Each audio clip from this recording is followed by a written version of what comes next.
இன்றே டவுன்லோட் செய்து உங்கள் ஃபேவரட் ஷோக்களை என்ஜாய் பண்ணுங்க. நான் அருவாளை வச்சு வெட்ட போனதுனால அடுத்து நம்ம என்ன வேணாலும் செய்வோன்னு வரதனுக்கு நிச்சயமா தெரியும். அதனால அடுத்து நம்ம என்ன செய்ய போறோன்றத பத்தி தான் கண்டிப்பா அந்த ஆளு யோசிச்சுக்கிட்டு இருப்பார்.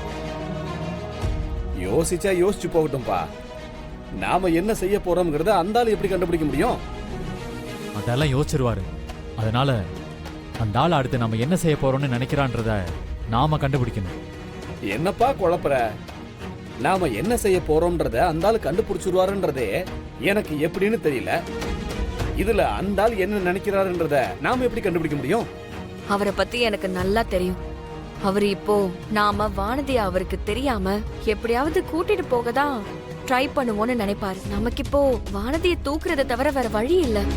ஆனா நாம அதை செய்வோம்னு அது அந்த ஆளுக்கு தெரியுங்கிறதுனால அந்த ஆளு கண்கொத்தி பாம்பா ஆளுங்களை வச்சு வானதியை தான் காவல் காத்துக்கிட்டு இருப்பாரு. அதை எப்படியாவது நம்ம திசை திருப்பணும். அதுக்கு என்கிட்ட ஒரு வழி இருக்கு. என்ன? நம்ம வானதியை தூக்க போறோம்னா அந்த ஆள் நினைச்சாதானே வானதி காவலுக்கு ஆளை போடுவாரு. நம்ம வானதியை தூக்க போறதுன்ற மாதிரி நினைக்க வச்சுட்டா இது ஒரு நல்ல ஐடியா தான். ஐயோ, நீங்க பேசிக்கிறது எனக்கு ஒண்ணுமே புரியலையே. எல்லாம் போக போக புரியும். டேய், நேத்து வரைக்கும் ரெண்டு பேரும் நான் சிங்கிள் இருந்தீங்க. இன்னைக்கு ரெண்டு பேரும் ஒரே மாதிரி யோசிக்கிற அளவுக்கு செம்ம சிங்கா இருக்கீங்க. ஒண்ணுமே புரியலையடா. அதுவும் உனக்கு போக போக புரியும். அது சரி. அவர் இப்போ என்ன பாத்துக்கிட்டு இருக்காரு. நீங்க இப்ப கொஞ்சம் தள்ளி வந்து நின்னுட்டு போன்ல கைய வச்சு ரகசியமா பேசுற மாதிரி பேசுங்க. சரிப்பா, சொல்லுப்பா. நான் சொல்றதெல்லாம் அப்படியே திருப்பி அவர் காதுல விழற மாதிரி சொல்லுங்க. சரி. கரிகாலா, என்னப்பா சொல்ற? நீ என் பொண்ணை எப்படியாவது வந்து கூட்டிட்டு போயிருவன்ற நம்பிக்கையில தானே நான் இருந்தேன். கரிகாலா, என்னப்பா சொல்ற? நீ எப்படியாவது என் பொண்ணை வந்து கூட்டிட்டு போயிடுவேன் நம்பிக்கையில தானப்பா நான் இருந்தேன். இப்ப இப்படி சொல்ற? அப்ப வானதியை கூட்டிட்டு போக நீ வரலையா? ஆமா ஆமா, நீ சொல்ற மாதிரி வீட்டை சுத்தி ஆளுங்களை நிறுத்தி வச்சிருக்காரு. நீ வந்தாலும் வானதியை கூட்டிட்டு போக முடியாது. இப்ப வேற என்னப்பா பண்றது? ஆமா ஆமா, நீ சொன்ன மாதிரியே அவரு வீட்டை சுத்தி ஆளுங்களை போட்டு வச்சிருக்காரு. நீ வந்தா கூட வானதியை இங்க இருந்து கூட்டிட்டு போக முடியாதுப்பா. சரி, இப்ப என்னப்பா பண்றது? என்னது, மாப்பிள்ளை தூக்க போறியா? என்னது, மாப்பிள்ளையை தூக்க போறியா?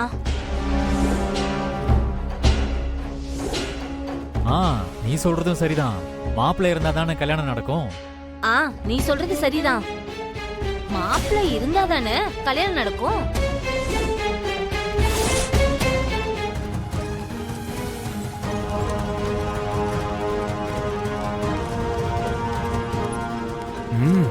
ஏர்போர்ட் தான்.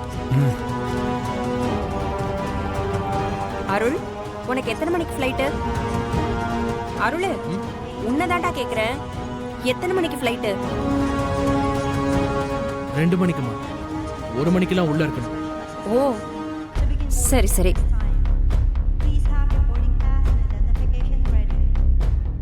ஆண்டி, உங்க பையன் முகமே சரியில்லை. நான் கார்ல வரும்போதே பார்த்துட்டு தான் வந்தேன். அவர் ஏதோ யோசனையிலேயே இருக்காரு.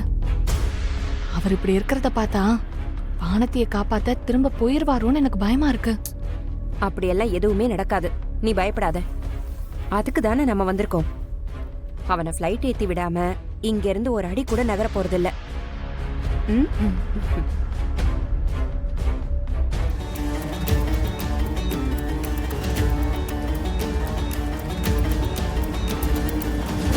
நந்தினி ஏன் ஒரு மாதிரியா இருக்கா?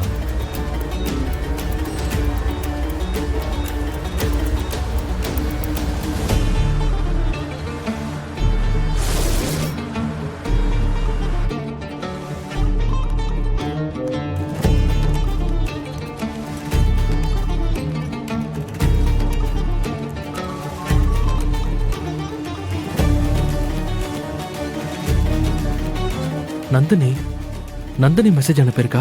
என்ன மெசேஜ் அனுப்பியிருக்கா? ஓபன் பண்ணி பாப்போம். அருள், நீ இப்படி பண்ணுவேன்னு நான் கொஞ்சம் கூட எதிர்பார்க்கல. நீ உனக்கு பிடிச்ச மாதிரி வாழ ஃபாரினுக்கு போறதுல எனக்கு எந்த பிரச்சனையும் இல்ல. ஆனா வானதிய அவங்க அப்பா கிட்ட இருந்து காப்பாத்தி எங்க கிட்ட ஒப்படைச்சிட்டாவது நீ போயிருக்கலாம். ஒரு மனசாட்சி உள்ள மனுஷனா நீ கண்டிப்பா அதை பண்ணுவேன்னு நான் ரொம்ப நம்பினேன். ஆனா நீ அதை பண்ணல. உனக்கு என்னதான் வானதி மேல கோபம் இருந்தாலும் அவளை இப்படி ஒரு இக்கட்டான சூழ்நிலையில விட்டுட்டு போறது ரொம்ப தப்பு. ஒருவேளை வானதி இடத்துல நான் இருந்திருந்தா கூட எனக்கும் இதேதான் பண்ணிருப்பியோ?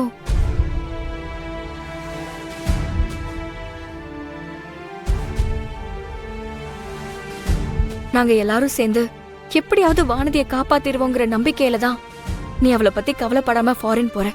ஒருவேளை எங்கனால அவளை காப்பாத்த முடியாம வானதிக்கு ஏதாவது தப்பு நடந்துருச்சுன்னா என்ன செய்வ? அந்த குற்ற உணர்ச்சியே உன்னை காலத்துக்கும் கொன்னுராது. இதெல்லாம் யோசிக்காம நீ எப்படி கிளம்பி போனேன்னு எனக்கு தெரியல. இப்போ நான் இந்த மெசேஜ் அனுப்புனது என்னோட ஆதங்கத்துல தான். போற இடத்துல உன் லைஃப் நல்லபடியா அமைய வாழ்த்துக்கள். சொல்லுங்க சார். நான் சொன்ன மாதிரியே மொத்த குடும்பமும் உங்ககிட்ட வந்து நிக்கிறாங்களா? ஆமா வர்தன், நான் தான் உங்ககிட்ட சொன்னல, என் பெரிய மச்சான் ரொம்ப விவரமா செய்யறேன்னு ஐஜி ஆபீஸ் வருவாருன்னு சொன்னல, அதான் வந்துட்டாருல. இப்போ என்ன பண்ணலாம் வர்தன்? நான் சொல்ற மாதிரி செய்யுங்க.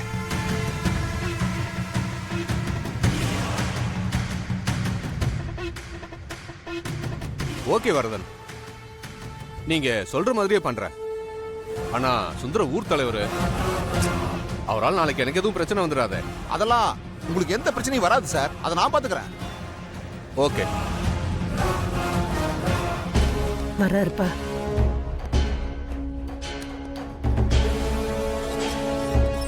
உங்க ஏரியா இன்ஸ்பெக்டர் கிட்ட பேசிட்டேன். நீங்க போய் அவரை பாருங்க, அவர் உங்களுக்கு எல்லாமே பண்ணி தருவாரு. சார், நீங்களே வந்து இந்த பிரச்சனையை முடிச்சு கொடுங்க சார். இல்ல, எனக்கு கொஞ்சம் ஒர்க் இருக்கு, அதான். நீங்க போங்க, நான் அவர்கிட்ட சொல்லிட்டேன். அவர் உங்களுக்கு சப்போர்ட் தான் பண்ணுவாரு. சரி, வரோம் சார். வாங்க, போயிட்டு வரோம் சார். டேய், அங்க யார் வர்றாங்கன்னு பாரு. அண்ணே, இவங்களை எதுக்குன்னு இப்போ வர சொன்னீங்க? விசேஷம் நாளைக்கு தானே? டேய், அந்த கரிகால பையன் மாப்பிளையை தூக்கிடுவான்னு நம்ம வானதியை பார்த்துக்க முடியாம போயிட்டா? ஒரே இடத்துல 2 பேர் இருந்தா 2 பேரையும் பார்த்துக்கலாம்ல. அப்புறம் விசேஷம் நாளைக்கு இல்ல, இன்னைக்கு, இப்பவே. என்னண்ணே சொல்றீங்க? அப்புறம் எதுக்கு நாளைக்கு தான் விசேஷம்னு போஸ்டர் அடிச்சு ஓட்ட சொன்னீங்க? அதெல்லாம் என் பெரிய மச்சான் குடும்பத்தை குழப்பறதுக்கிடாது. அப்படியா? அவங்க நாளைக்கு தான் விசேஷம்னு நினைச்சுக்கிட்டு அதுக்கேத்த மாதிரி விசேஷத்தை நிப்பாட்டுறதுக்கு பிளான் பண்ணிக்கிட்டு இருப்பாங்க. ஆனா இன்னைக்கு ராத்திரியே வானதி கழுத்துல இருக்கிற தாலி அறுத்து என் தங்கச்சி பையன் கையால புதுசா ஒரு தாலியை கட்ட வைக்க போறேன்டா. அதை தடுக்க யாராலையும் முடியாது. பெரிய ஆள் தானே நீங்க.